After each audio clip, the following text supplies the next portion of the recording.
We're going to get started. I didn't realize it was 5 after, so we're running behind already. So we want to give you enough value in this hour to make this, that you came out of your time and spent your time on a couple hours driving around in this cold weather, so you get some value here. So, see my... We just lost it. The computer just restarted. No, it's coming back up. Okay. That was I'll do a little quick here thing. If you didn't see the slide, it says, people don't care who you are until you know what you can do for them. So tell them what you can do for them first, and then tell them who we are. So that's kind of my whole philosophy in this, is let people know what you can do for them and don't worry about you. You want to worry about your customer. So I'll quickly do here, Robert Yankee. What I'm going to be talking to you today is, I studied a guy named Brian Tracy for about 28 years. Brian Tracy, if you look him up, he's the #1 to sell books and tapes in the world as of a couple of years ago. He does sales training for thousands of people at a time. So I studied him. And I studied a guy named Jay Abraham. Jay Abraham is one of the highest paid marketing consultants in the world. He gets over $5,000 an hour. I'm not trying to do this impression, I'm just saying I wouldn't call him the top people that study him. So Jay gets $5,000 an hour. And then Tony Robbins, he counsels people. He's a coach, peak performance coach, and he gets $1,000, $1 million a year to coach 1 hour a month. And he's got 160 people on his waiting list. So some of the stuff I'm going to give you are from these 3 people, so you can go get us some tapes and learn on yourself and look at, learn more. So what my outcome for today is to get 1 hour and try to give you everything I've learned in the last over 30 some years in business and all the stuff I've studied, and try to give it to you in 1 hour. So it's almost impossible, but I'm going to try. So I think I hit all these points. So basically I kind of put on your avoid the dumb tax, learn from other people, get mentors, do that. The reason I put that on there is because I've done it myself. 31 years I didn't go get help. I try to learn. I've learned by failing basically. So, and I look at it as failing. I just learned things that didn't work. So I found some other strategy and kept going. So I'm going to click it. These are what I've done. I've actually last year, 2013, I just added this up for the seminar. It's listed 210 hours of self-improvement tapes and books. Actually, not the books, not even comic books, just tapes that I've listened to and went to seminars. So I study a lot. If you think about that, that's 5 weeks of the year. Spent 40 hours a week for 5 weeks going to learning. So all the businesses I've had, I can tell you all the mistakes. I'm not going to go into that. Just so you can see I have a lot of experience. I've had different industries, different businesses. So go ahead. Sorry, I'm going to have to say click it because that clicker doesn't work, so we have to have a manual guy do it. So Mike's the clicker for the meeting. So what you're going to learn today is things that you need to run a business, the top 2 questions that Jay Abraham would ask you if he was right here. The first 2 things he's going to say to you.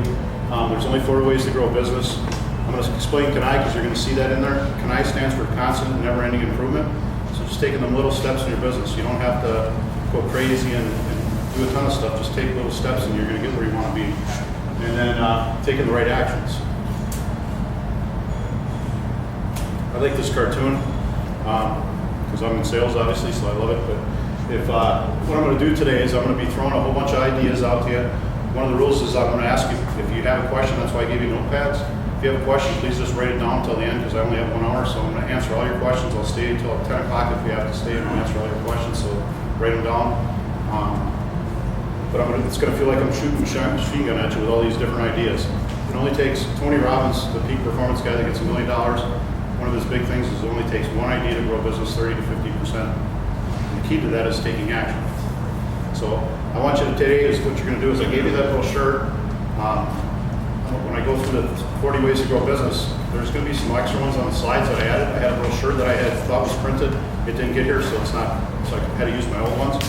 If you see an idea on there, just put an asterisk by it, and that just tells you that's something you want to look at later, and it's kind of way. So you might have 10, 15 asterisks, but then when you're done today, look at 1 or 2 and just start implementing them. So that's all I'm looking at. Hopefully you can do.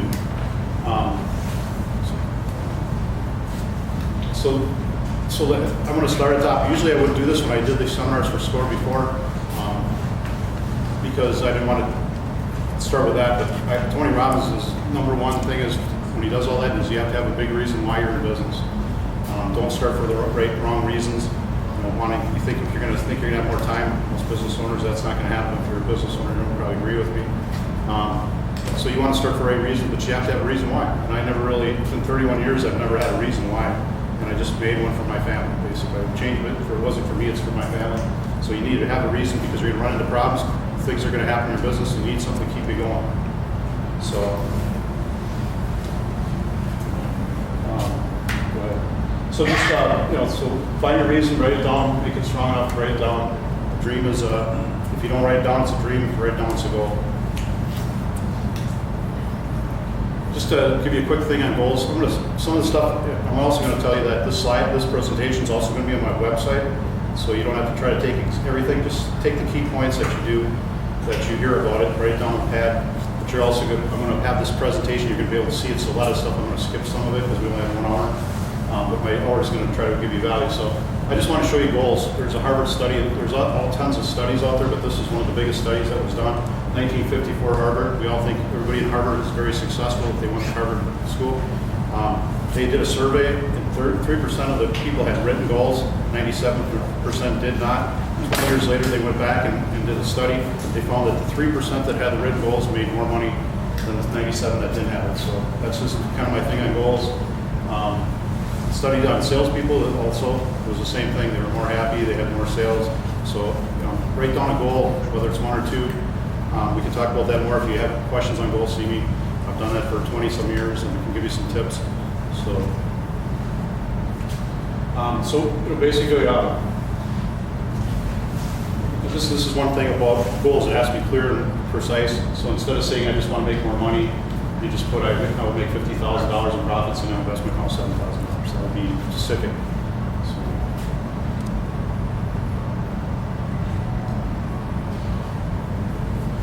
So get laser focused on what you want. Find from the tools from the best, whether it's tapes, books, going to seminars, CDs, whatever you need to do. If you like to read, and learn from them. Go find out the best people. If you don't know who they are in your field, let me know, and I can make them for you. Take action on one of them, and then the last thing is measure it. You have to measure, and so you know where you're going. So it's a way to be in business. Most people, is everybody in business in this room? Or if you're not in business, raise your hand so I just know. So they're all business owners or somebody from business? One person from job, sorry. So if you want to be in business to be in love with your customers more than your product or service. People that aren't successful, that's probably the biggest reason why is they're not worried about their customers as much. You have to fall in love with them. And Zig Ziglar said it best. Is if you want to get what you want, if you want everything you want, you can have everything you want if you give other people what they want, basically. So, how can we do that? There's the word "can I" again, just taking small steps. A couple of ways to change your business is get a new voice, ask new questions, or get better answers. If you get better answers if you ask better questions. New perspective, new passion, new experiences.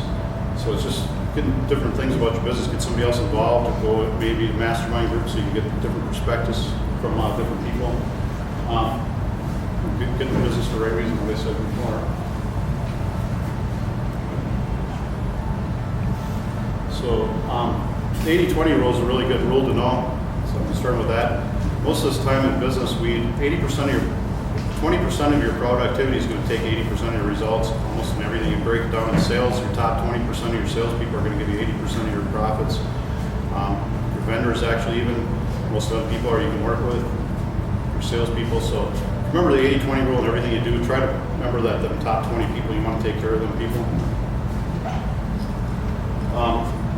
So this is on sales and statistics on sales, and also I'm going to show you some statistics on follow-up, because if you don't know these numbers, you're going to be not going to be very successful. I'm going to kind of skip, but if you can see that 2% of people make a sale on the first contact when they go in there, you can see the numbers. Down to 80% of sales are made on the 5th through the 12th contact. So it takes at least 5. They say about average. Actually, today this is some numbers from probably about 10 years ago. They say today it even takes up to 13 times to make a sale. And most of us click the button and we'll see on the follow-up stuff. You notice on there, 10% of salespeople, or 48% of salespeople never even follow up once. And if you go down to the bottom, 10% make more than 5 more than 3. We remember that it said 5 or more. So go ahead, click it. And 90% of salespeople only go more than 3 times follow-up. So if it takes 5, what does that tell you? The key is to follow up on your customers.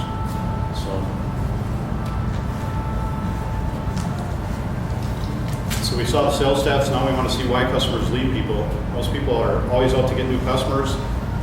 You get new customers in the door, and then they can't figure out why their business is growing. They go, I got 100 new customers this year, and my business actually went down because they're watching the customers walk. They're not watching them. They're going out the back door while they're getting them in the front door. So this will show you why do people leave you. 68. Most people would say it's because of price and dissatisfaction. So if you notice that on here, that's only 23%.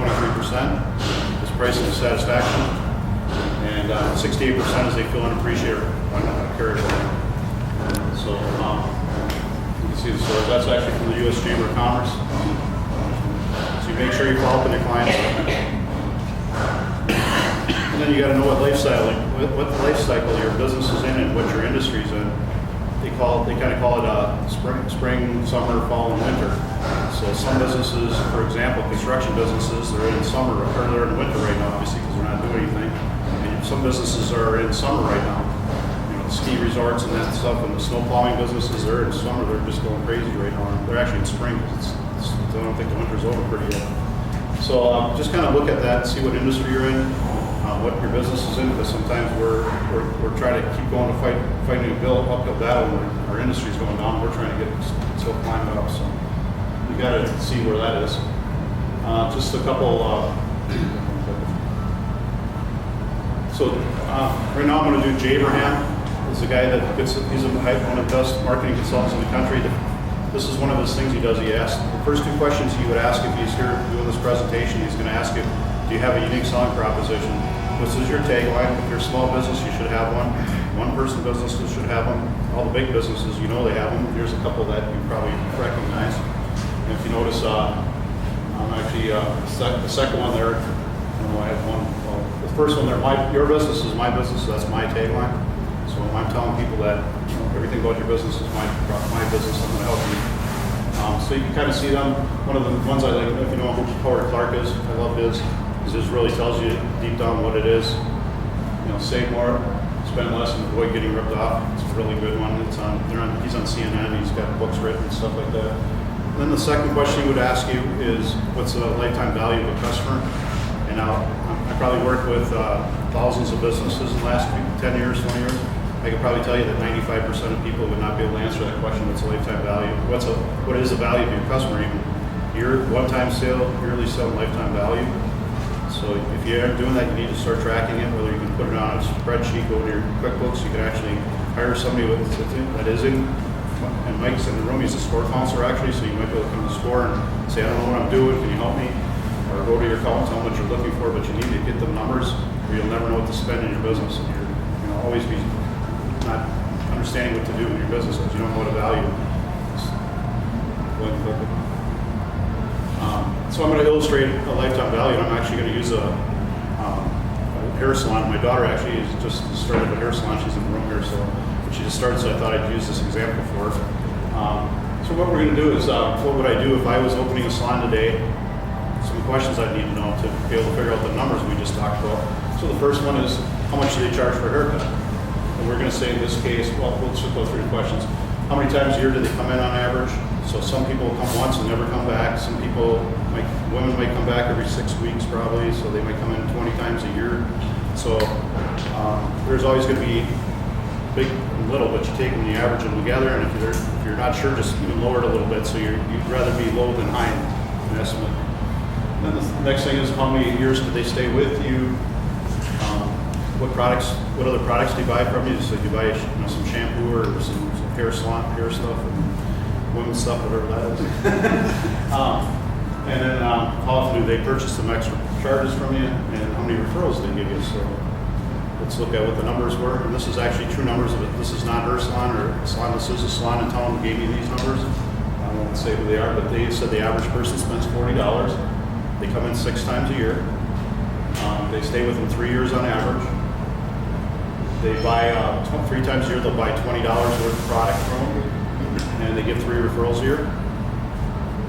So then we take that formula So if we took $40 per visit times 6, you see it takes $240 a year they're getting in visits. They purchase 3 times out of the 6.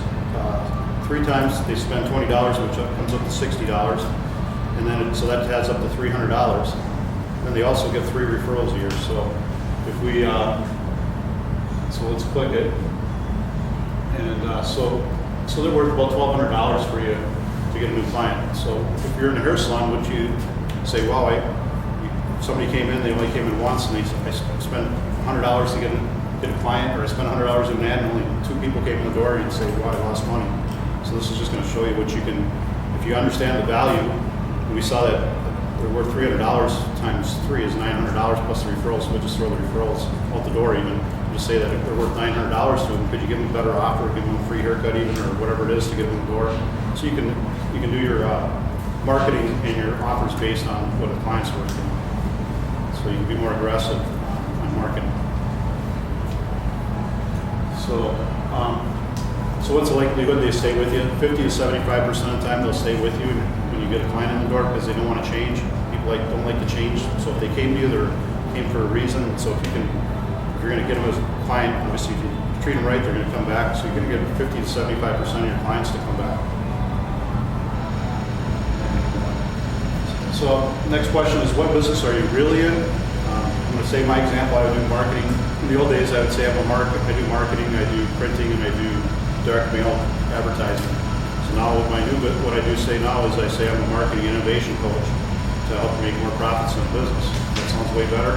Everybody agree with that? And if I just said the other way, you can probably, what I want to do is, when I say that, is I want you to be able to say, tell me more. When you say, what are your businesses? Somebody says, I'm a printer. They go, oh, yeah, I know what a printer is, and they won't say nothing. So when I say that, what I just told you, people are going to say, what does that mean to me? How can you do that? So let's look at Starbucks. Starbucks, everybody thinks they're a coffee store, and I don't drink coffee. I've never tasted it, but I can understand why they get $5 for coffee. What it is they're not really selling coffee. They're selling a conversation. They're selling, people want you to come in. It's a second way to go home. If you notice, they got the couches and the chairs so people can sit around and talk there. They can do their business there. So they're making it like a secondary home for you. The next one is Facebook. What is Facebook doing to us? They're making a community so we can get together with our friends. But what they're really selling is they're actually doing that so they can sell advertising to the target market too, because they know exactly where you went and what your interests are, so they can actually sell it to advertisers. So that's what business they're really in. So example, even Apple computers. It used to be called Apple computers. It's not called Apple anymore. Apple changed their name a while back. People didn't realize they took the computer off. That the reason why they took the computer off is they did some homework.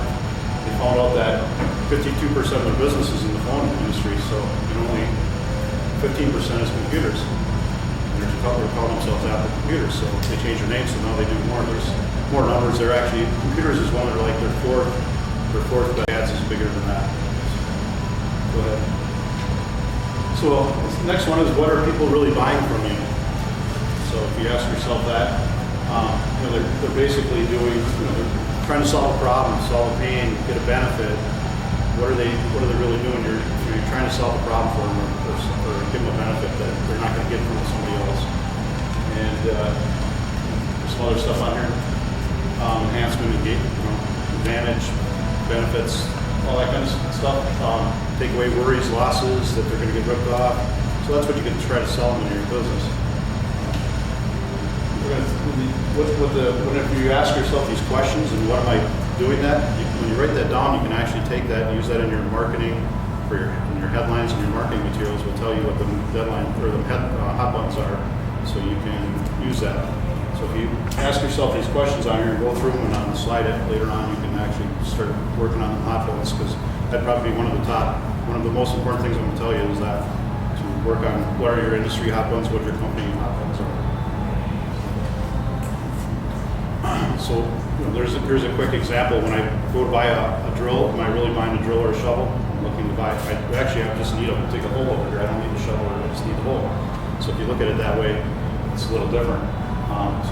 Shoes, people are really buying. Are you really buying the shoes? These kids go pay $200 for a pair of Nikes. They're doing it for status and they're doing it to look good. The athletes actually get people to look at them So they get these athletes, and that's something you might be able to take to your business too. If you get somebody in the area that your business is big enough that you can use somebody that has an endorsement that everybody recognizes, it's going to really help your business.